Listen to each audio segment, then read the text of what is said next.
Alhamdulillah, puja ke Tuhan yang puja dalam langit dengan dunia. Tuhan kabuli nafsulun, Tuhan ada perbuatan bidang budaya.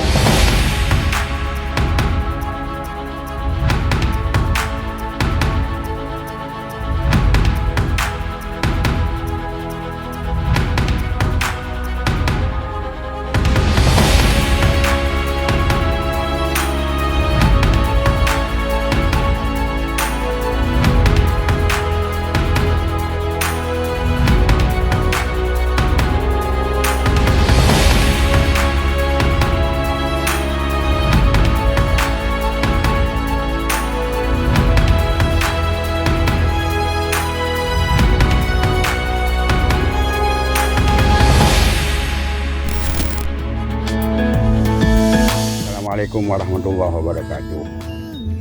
Bacut terperah sejarah singkat merukun.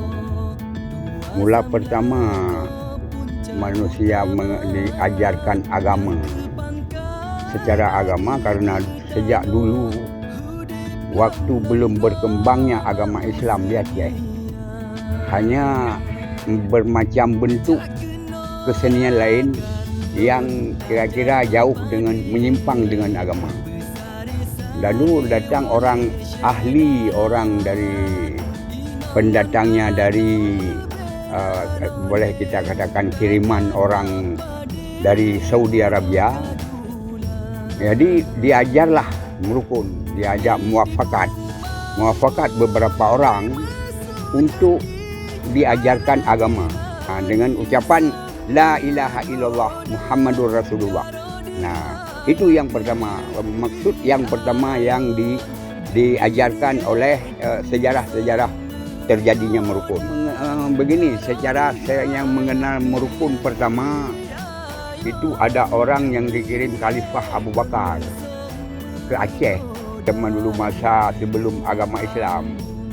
Lalu yang mengenal pertama itu orang yang pertama diajar oleh orang-orang yang pertama. Yang kita bertanya itu adalah merukun, itu syarat untuk perkenalan supaya mendalam bidang agama. Kalau sekarang kami ini yang sudah tahu cara merukun, sudah banyak tempat mengajarkan regenerasi.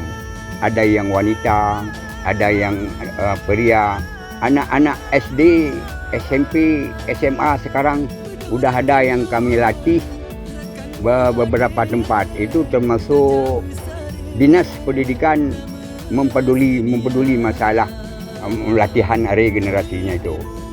Merukun yang sering ditampilkan pada acara orang pesta, orang perkawinan itu malam. Karena ada juga festival dan beberapa kali sudah kami festivalkan di PKPJ, Pekan Kebudayaan PD Jaya. Nah, hasil dari Pekan Kebudayaan PD Jaya yang juara 1-2 kami bawa ke PKA, Pekan Kebudayaan Aceh ke Banda Aceh.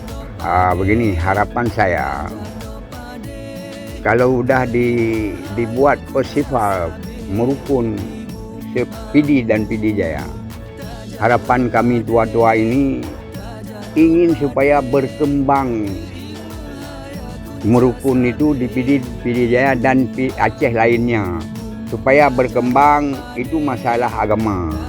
Karena kalau tidak kita yang mempedulikan masalah agama itu rasanya tidak enak.